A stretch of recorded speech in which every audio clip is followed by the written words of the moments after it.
Good morning, everyone. Good morning, Rabbi. Good morning, Rabbi. Good night. We are learning Mishnah Shabbos, Perek Yud Gimel, chapter 13, Mishnah Beis, Mishnah 2.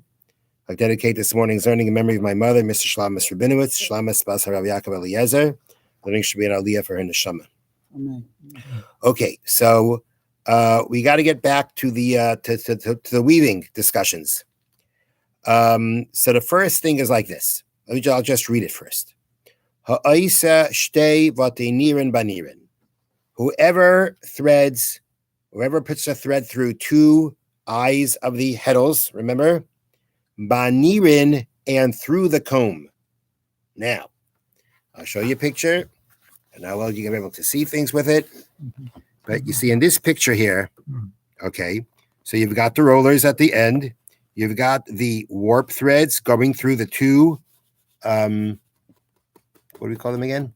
Harnesses. Right between the two harnesses. And you've got the strings going through the eyes and in between the heddles. Now, if you'll notice over here, something looks like a comb. Mm-hmm. Okay. Yeah. The warp threads are going through this comb.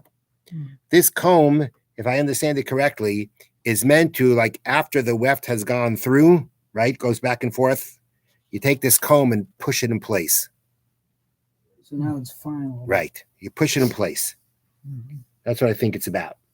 Now, if you've got, not every loom has this comb, but if the loom does have the comb, then the Mishna is saying not only do you have to put the thread through not only do you have to put two threads through two eyes, you also have to put it through this, they call it a reed, this comb.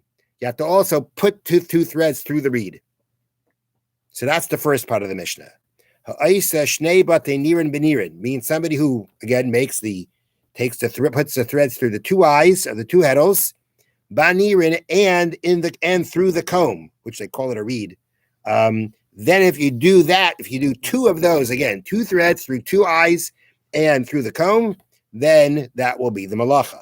Now we got to go to the next part. The next part of the Mishnah deals with a situation, a person who is weaving, but he is not using a loom because he's making something small. He's going to make, one of the examples, he's going to make a basket. So now, when you go out and make a basket or something like that, here is the process. Now, let me read the Mishnah first, and then we'll explain it. So the Mishnah starts off again saying, somebody who makes two, meaning again, two batenirin, two, putting the thread through the two eyes, banirin, and through the comb, bakerus, or if he is doing weaving to make a wicker curtain made from interlaced fibers of a palm tree, that's how they explain it, banafa, or he's making a fine sieve, bakvara, a coarse sieve, ubasal, or a basket, chayev, he is liable. Now, this Mishnah doesn't read so clearly because we started talking about making two batenirin, which means putting the two threads through the two eyes. And then we start talking about this wicker curtain and a sieve and a basket. There is no eyes there. But the point is that even when you don't use a loom and you basically do the weaving by hand, there is something that's the equivalent of putting the threads through two eyes. There's the equivalent to that.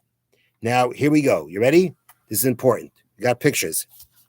Now, a basket weaver lays out all the warp strips needed to form the object he wishes to weave.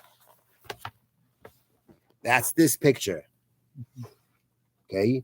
These are the warp threads. These are the threads that are just lined up. Okay? He's got it in a circle because that's how he's going to make this basket. All right? That's the first step. He then, listen to this. This is very important. He then locks them in place using two other strips, which are part of the weft. He passes one of these weft strips over the first warp strip, under the second warp strip, over the third, and so on. That's what he does with one. Because this is circular. Right. He then threads the other weft strip in the opposite way, that is, under the first warp strip, over the second, and so on. Each warp strip is thus enclosed and held in place by two weft strips. Not gonna be so easy to see. That's this picture. There's two weft threads, and they're going in. One starts over, then under, over, then under. Then one starts under, then over, then under, then over. Okay, and basically, this is how you keep things together when you're not using the loom. When you're using a loom and you put it through the two eyes of the heddle, right? That is how you're getting the process going. By putting it through the eyes, they're ready for the weft to go through them. And here, you've got to actually do a little bit of weft, right, to keep everything together, so that, as they say, after this is done, he starts the main weaving process, in which he threads other weft strips in and out of the protruding warp, protruding warp strips. In succession. That's this one, right? You have the original one to keep them together, and then you have the other ones that are going. That's in, out, in, out, in, out. Same pattern. Okay. Now, so the point of the Mishnah is like this. And the loops that are formed by the first two weft strips around each warp are the equivalent of a heddle eye in a loom. Now, here they gave you this close-up of before you're going through the process, when you've done the first process, right? The weft strips were laid out, the warp strips were laid out, and now you took those two weft strips, right? Going in and out in opposite directions, right? So basically, this picture right here, right? This picture right here really shows you up close what happens to each one of the warp strips when the two weft strips go around it, right? One goes over, one goes under. So the point is, when you do two of these, when you're not using a loom, but you do two of these, that's the equivalent of putting two threads through two eyes of the heddles.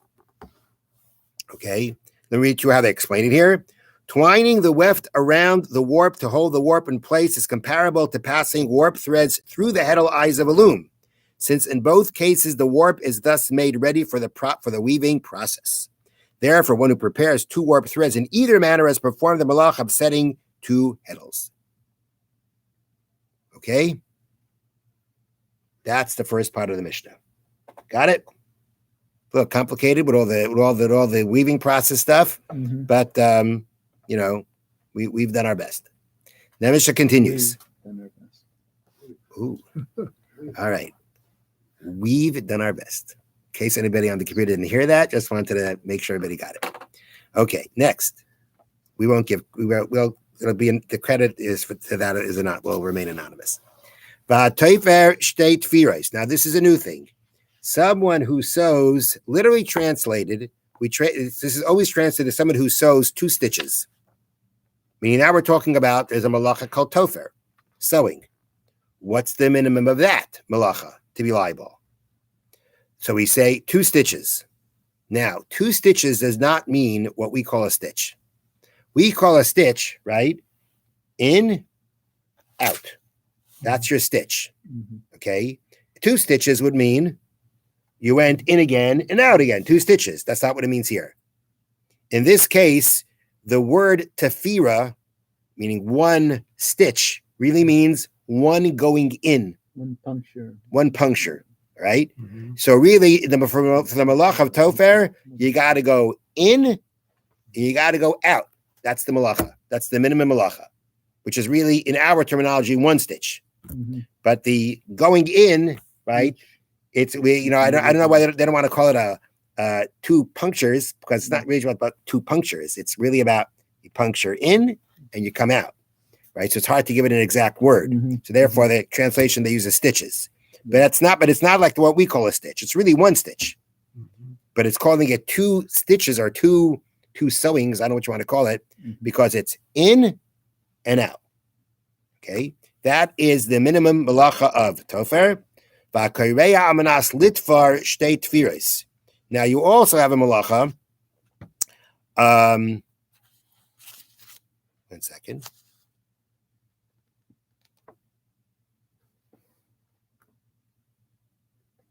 Right. Now this is the malach of kareya, the malach of tearing.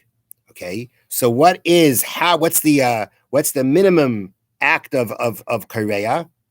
So the answer is kareya manas litvar shtei tfiras, one who tears with the intention of making 2 stitches.